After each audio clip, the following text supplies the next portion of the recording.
Hey, salut friends, welcome to Sensatura, and today we are taking a look at Ombre Nomade from the house of Louis Vuitton. This one was a 2018 release created by Jacques Cavallier, who is the in-house perfumer since this new fragrance division of Louis Vuitton was launched. Jacques is a legendary perfumer at this point. He has made hits like M7, Opium pour Homme, Rive Gauche pour Homme, L'Odyssée, Noir de Noir, among many others. When it comes to Louis Vuitton, apparently they had a fragrance business almost a century ago, but not sure what exactly happened. None of them are available today. So they have relaunched this fragrance division in 2016 under the LVMH conglomerate, which owns the likes of Guerlain, Dior, and Celine and so on. One standout point here being that they are all exclusive high-end private collection. So far there is no signature mainstream collection within Louis Vuitton. I was not expecting exciting things from this relaunch, to be frank, especially because of the reason that there has been a decline in the quality of Louis Vuitton in general. And as expected, they launched too many fragrances under multiple collections, already discontinued some of them in a short span. Not the best idea, let's say. When I looked up the fragrances online and saw that there was Middle Eastern collection using wood and such priced over 300 euros, I was like,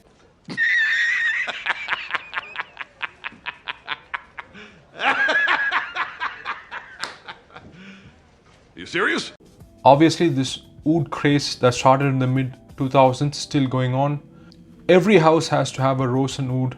Cheap or expensive doesn't matter. Most of them are just horrible, I think. That is why I don't have many Western oud fragrances.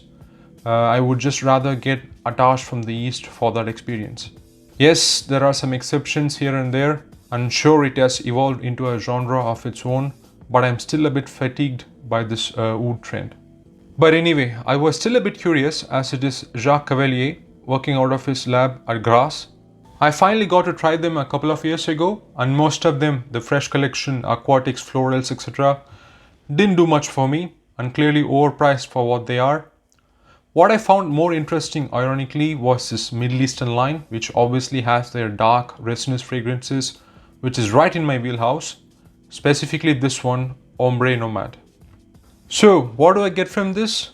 This one opens with a tart, little sweet and fruity raspberry note, which lasts for a very short time, I would say. And yes, the raspberry in the opening does remind me a bit of other fragrances like Tuscan Leather, Portrait of a Lady and such. Though it is not identical to any other fragrances, it is not particularly original either, which is a running theme with this fragrance. Right after this opening, we immediately go to the heavier notes, being oud, amber and saffron in that order. The amber in here has some dark facets but also has some smoothness with a dominant benzoin accord more than vanilla or labdanum.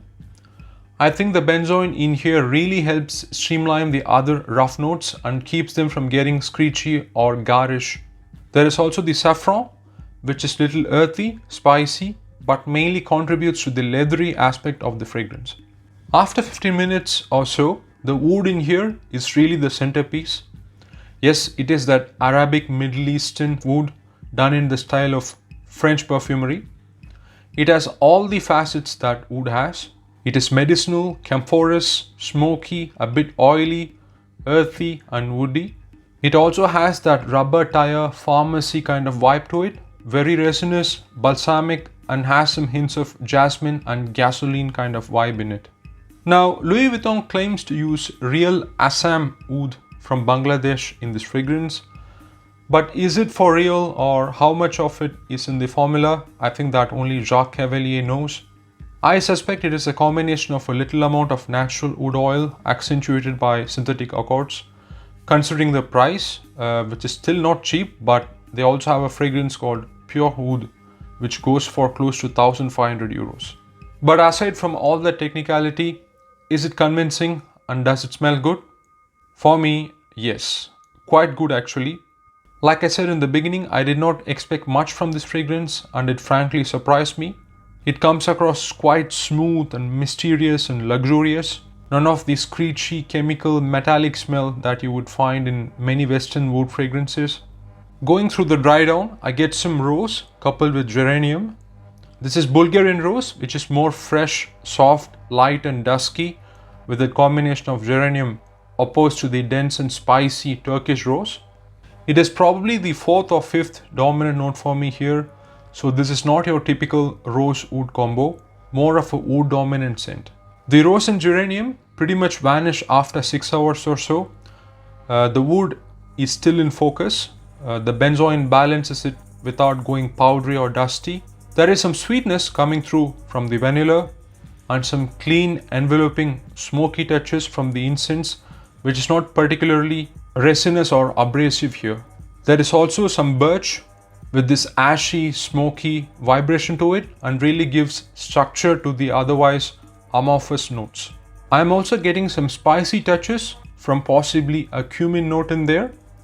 Clearly Jacques Cavallier took this base as a theme for the rest of the line, I think, like Nouveau Monde, Nuit de Feu, Les Sables Roses. There is also this slight animalic tinge without going full on barnyard. Just rides on that edge, which is brilliant, I think. Now, as you enter the far dry down, the oily medicinal oud becomes more woody and dry. Big musks and amber woods come to play. The saffron becomes more prominent and creates this primal leathery presence. Maybe even some patchouli and sandalwood to round off the base notes. This is what basically remains till the end. So what do I think about it? I like it quite a bit actually. It is very well made. I comment that Jacques Cavallier has pushed the Arabic style as much as he has in this fragrance, considering it is from a big mainstream designer company. It is quite mysterious, elegant, sophisticated, evokes notions of maturity, power and influence, I think.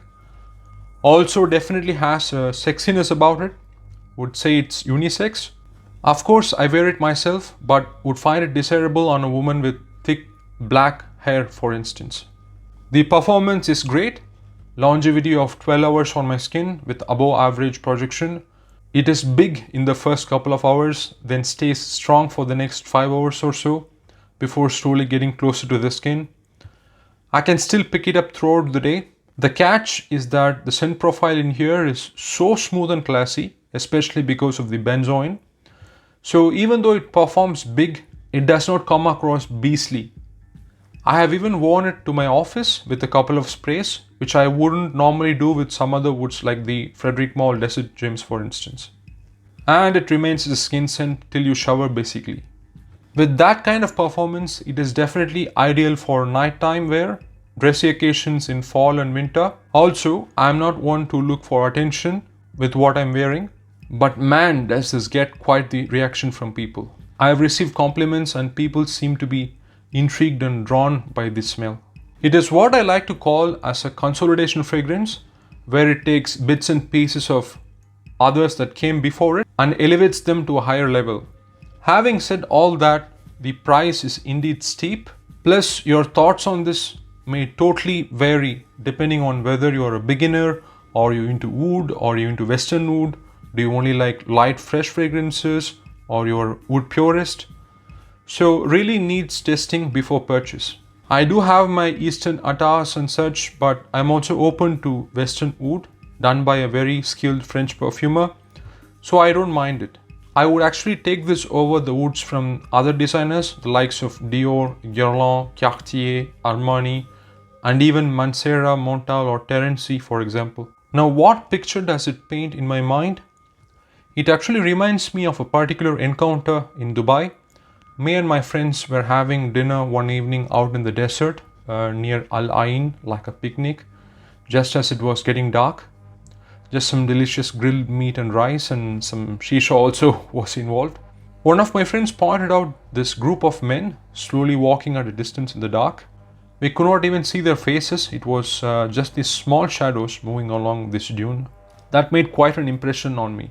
The smell evokes this kind of singular impression far out in a desert kind of a situation, contrasts with inflections of light, shadow, smoke, sand in my mind, which I find really compelling. Behind all that intensity and heavy resinous notes, it also has this serene contemplative quality to it, which makes for a very captivating wearing experience, I think.